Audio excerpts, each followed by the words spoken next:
अनेकबाहूधरवक्त्रनेत्रं पश्यामि त्वां सर्वतोऽनन्तरूपं नान्तं न मध्यं न पुनस्तवादिं पश्यामि विश्वेश्वर विश्वरूप किरीटिनं गदिनं चक्रहस्तिम् इच्छामि त्वां द्रष्टुमहं तथैव तेनैव रूपेण चतुर्भुजेन सहस्रबाहो भव विश्वमूर्ते. Namaste. In our continued bliss to learn about Sri Krishna and Sri Krishna's names in Srimad Bhagavad Gita, in this Naama Gita series, we are now in yet another episode. In this episode, let's remember a few things. Number 1, number 4, number 11, internet and spacecraft. Let's remember all these things. Now, how are we going to connect all these things to Sri Krishna's name? To which name are we going to look in this chapter? That is the chapter 11 itself. What is chapter 11? Now we said connecting with number 11. Chapter 11 is about Sri Krishna's Vishvaroopa Darshana in Srimad Bhagavad Gita. Yes, this chapter, this episode, we are going to talk about Vishvaroopa. Arjuna addressing Sri Krishna as Vishvaroopa. Now that is an amazing thing, calling a spade, calling the Vishvaroopa Darshana as Vishvaroopa himself. Now what is Vishvaroopa? There are multiple connotations to this. Arjuna requests Sri Krishna after prostrating and surrendering and say, "Hey Krishna, please show me your complete form." Now Sri Krishna gives him the divine vision, Divya Shakshish, so that Arjuna can see the Vishvaroopa, because nobody can see Vishvaroopa in their normal eyes. So with that special divine eyes, Arjuna is blessed with the Vishvaroopa darshan. When he worships Sri Krishna as Vishvaroopa, he is seeing the Vishwa, the entire universe in Krishna's Rupa, and he sees Krishna everywhere in this universe, so Vishvaroopa. So that is how Sri Arjuna realizes that Sri Krishna is everything, he is omnipresent, he is everything, and then addresses, "Hey Vishvaroopa." So this is where Sri Arjuna goes on to say, "Hey Krishna, you are everything, you are the supreme, and you are Vishwa, you are Vishvaroopa." And very important is, while Arjuna is seeing him outside, he is also feeling Sri Krishna inside himself. That means Sri Krishna is in all of us as Antaryami, so is a real omnipresent God, as we say, is Sri Krishna, Vishvaroopa. Now he is the one and only supreme God, the number one I wanted you to remember. Now when he sees this form, when Arjuna sees this form, instead of being rejoiced, instead of being excited, he is actually trembling with fear. "Hey Krishna, I don't want to see you in this form. It is actually terrible to look at. Please come back to your original four-armed form." We spoke about number 4 in the beginning. Now this is the relevance for the 4. Now this very clearly states, as the sloka states in this Bhagavad Gita sloka, chapter 11, sloka 16, Arjuna says, "Hey Krishna, come back to your own four-armed form." That is very important to say, in your own four-armed form. So that means it is very clearly established that Sri Krishna shows himself in the four-armed manner normally. Where did we see Krishna first in his four-armed form? As soon as he was incarnated in the prison cell for Devaki and Vasudeva. When he incarnated, he was born in the four-arms.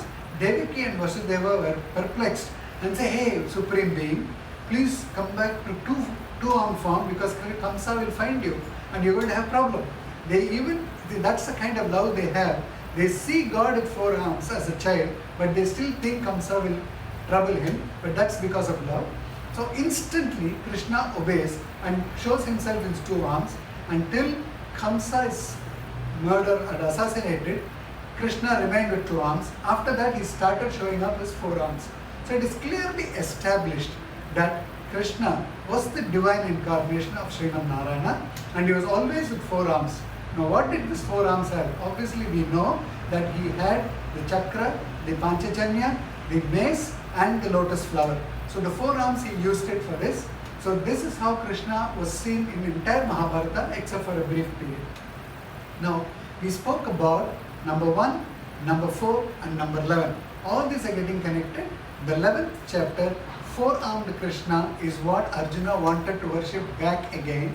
And as in this realization with the Vishvaroopa form that he is one and only supreme. Now, this is a very interesting aspect.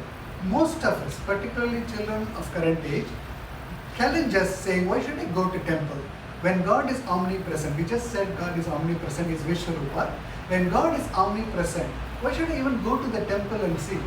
Now, here is where a very important aspect. We know air is everywhere, but we need to switch on the fan to get the air to face us, to come and blow to us. Why are we switching on the fan? We know the internet, everything is there in the sky. What do? We have to log into a system, open up a browser, and then look what we want. Everything has a place and a position. We have to do everything in that defined process to get the best out of it. Our temples were made exactly for that. It is completely science and scientific, where first, without God showing himself in different forms in temples, we won't even know how God is. It is not somebody's imagination that God is sculpted in that form. It is because of our Itihasa Puranas, our great rishis who have established the facts that how Krishna was, how Rama was, how Narsimha was, those temples came up. So when these temples come up, they don't spring up like that. There is a science behind it, there is a God is established, or what we call as Pradishta.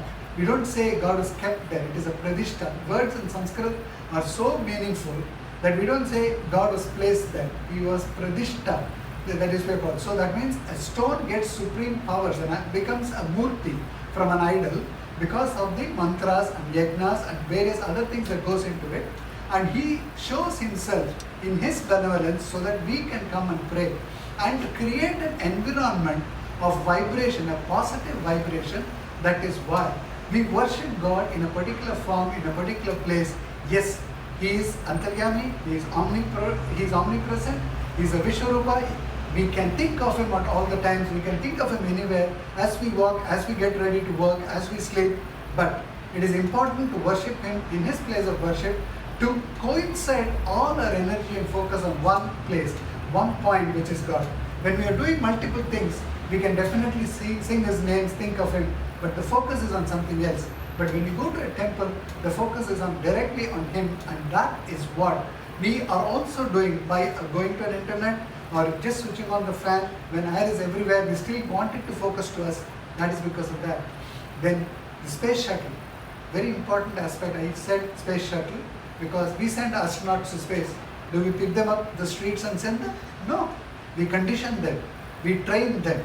We select a few of them, see who qualifies, and then put them on the spacecraft before we send them to the moon or elsewhere.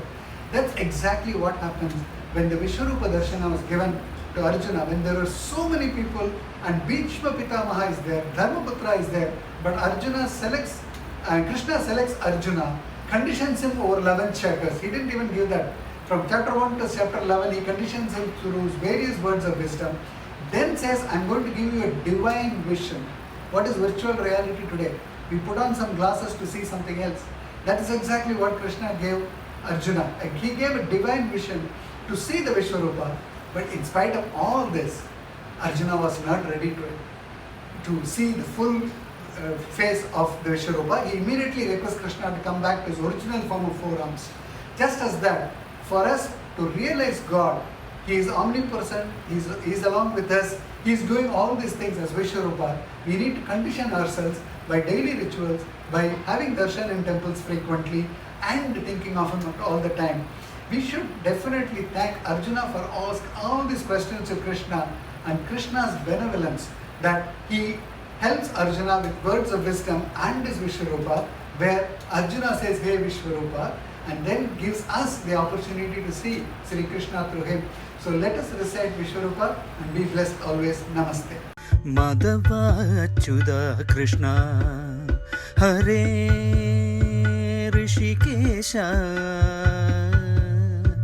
Kesava Govinda Vasudeva Bhagavan Janardana